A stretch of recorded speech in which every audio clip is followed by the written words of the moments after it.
Hello everyone, my name is કેવલ પ્રજાપતિ અને તમે જોઈ રહ્યા છો સ્ટાન્ડર્ડ 9 ચેપ્ટર 2 બહુપદી, જેમાં છેલ્લે આપણે સહગુણક વિશે જોયું હતું. આજે આપણે ઘાતને આધારે બહુપદીના પ્રકાર વિશે સમજીશું. ત્યારબાદ બહુપદીમાં શૂન્ય કઈ રીતે શોધવું તેના વિશે પણ સમજીશું. તો ઘાતના આધારે બહુપદીના પ્રકાર, જેમાં પ્રથમ છે સુરેખ બહુપદી. જે બહુપદીની ઘાત 1 હોય તેને સુરેખ બહુપદી કહેવાય છે. જેમ કે 2x - 1 માં ની ઘાત મહત્તમ ઘાત 1 હોવાથી તેને સુરેખ બહુપદી કહે છે. તેવી જ રીતે દ્વિઘાત બહુપદી, જે બહુપદીમાં મહત્તમ ઘાત 2 હોય, દાખલા તરીકે x² - 3x + 1 = 0 માં x² ની ઘાત મહત્તમ ઘાત 2 છે, તેથી તેને દ્વિઘાત બહુપદી કહે છે.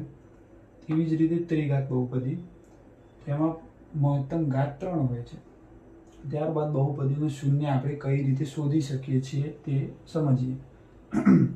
px² = 2x + 1 એક સમીકરણ છે, જેમાં px = 0 લેતા 2x + 1 = 0 થશે. જેમાં 1 બરાબરની બીજી બાજુ જતા તેમાં પ્લસની નિશાની માઇનસ થશે. તેથી 2x = -1 અને x સાથે 2 ગુણાકારમાં છે, તેથી બરાબરની પેલી બાજુ જતા ભાગાકારમાં થશે. તેથી x = -1/2 તેનું શૂન્ય થશે. Thank you for watching.